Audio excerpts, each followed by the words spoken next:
நான் டாக்டர் சம்பத்குமாரி, இந்திய மருத்துவ சங்கத்தின் தமிழ்நாட்டு பிரிவின் யூடியூப் சேனலின் யாக்கையின் குரல் வழியாக உங்களை சந்திப்பதில் பெருமிதம் அடைகிறேன். இன்று மே 28. இன்றைக்கு என்ன நாள்னா, இது மென்ஸ்ட்ருவல் ஹைஜீன் டே. மே 28 நம்ம ஏன் மென்ஸ்ட்ருவல் ஹைஜீன் டேன்னு கொண்டாடுறோம்னா, நமக்கு பெண்களுக்கு ப்ளீடிங் ஒரு மாதத்திற்கு ஒரு முறை, அதாவது 28 நாளைக்கு ஒரு முறை வரும். ப்ளீடிங் எப்போ நார்மல்னு சொல்கிறோன்னா 3 நாள்லேருந்து 5 நாள் வரைக்கும் இருக்கிறது நார்மல். அதனால தான் மே 28 5வது மாதத்தையும் 28ஆம் தேதியும் மே 28 மென்ஸ்ட்ருவல் ஹைஜீன் டேன்னு கொண்டாடுறோம். மென்ஸ்ட்ருவல் ஹைஜீன் டேன்னா என்ன இம்பார்ட்டன்ஸு? சப்போஸ் ப்ளீடிங் வரும்போது அந்த காலத்தில் கிளாத் யூஸ் பண்ணிட்டு இருந்தாங்க. இப்போ நம்ம டயப்பர் யூஸ் பண்ணிட்டு இருக்கோம். நம்ம கிளாத் யூஸ் பண்ணாலும் டயப்பர் யூஸ் பண்ணாலும் 6 மணி நேரத்துக்கு ஒரு முறை நம்ம அதை மாற்றிடணும்.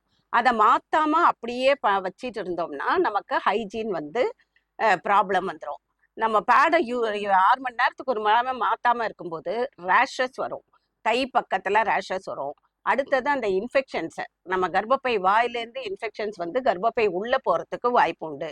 அந்த இன்ஃபெக்ஷன்ஸ்னால கர்ப்பப்பையில் அடைப்பு ஏற்பட்டு திருமணமானதுக்கு பிறகு நமக்கு அந்த இன்ஃபர்டிலிட்டி, குழந்தை தங்கறதுக்குரிய பிரச்சனைகள் வரலாம். அப்புறம் பிற்காலத்தில் 30-40 வயசுல எல்லாம் அந்த இன்ஃபெக்ஷன்ஸே கொஞ்சம் நிறைய ஆகி நமக்கு கர்ப்பப்பை ஒட்டிக்கும். அதை தான் பெல்விக் இன்ஃப்ளமேட்டரி டிசீஸ்ன்னு சொல்லுவோம். பிஐடி வர்றதுக்கு வாய்ப்பு உண்டு. ஸோ இந்த மென்ஸ்ட்ருவல் ஹைஜீன், ப்ளீடிங் வரும்போது நம்ம சுத்தமாக இருக்கிறதுல எவ்வளோ பிரச்சனைகள் இருக்குன்றதை நம்ம தெரிஞ்சுக்கிட்டு 6 மணி நேரத்திற்கு ஒரு முறை நம்ம பேடை மாற்றிடுறது நல்லது. நான் எப்பவும் அட்வைஸ் பண்ணுறது என்னன்னா, கல்யாணத்திற்கு முன்னாடி இருக்க பிள்ளைங்க கிளாத் யூஸ் பண்ணிக்கணும். டயப்பர் இருந்ததுன்னா அதை எப்படி டிஸ்போஸ் பண்ணுறதுன்னு தெரிய மாட்டேங்குது.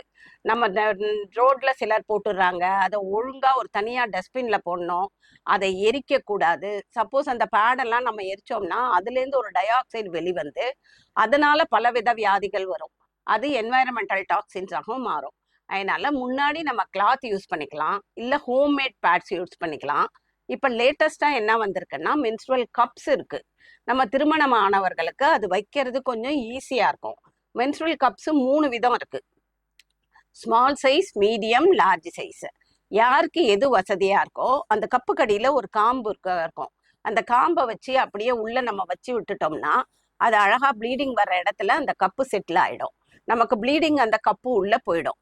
நம்ம 24 மணி நேரம் கூட அதை வச்சுக்கலாம். அந்த கப்பை அப்புறம் வெளியே எப்படி இன்சர்ட் பண்ணமோ அதே மாதிரி அந்த காம்பை எடுத்து அதை வெளியே எடுத்துட்டு நம்ம பேசின்ல அதை ஊற்றிட்டு வாஷ் பண்ணிட்டு அந்த கப்பை யூஸ் பண்ணிக்கலாம். இன்னும் இல்லைன்னா இன்னொரு கப்பை யூஸ் பண்ணிக்கலாம்.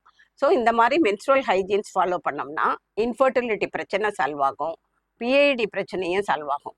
So the menstrual hygiene day May 28ன்றத நம்ம அன்னைக்கு மட்டும் கொண்டாடாம எப்பவும் அதை ஃபாலோ பண்ணிட்டு இருந்தோம்னா பலவித வியாதிகள் நமக்கு வர்றதை நம்ம தடுக்கலாம்.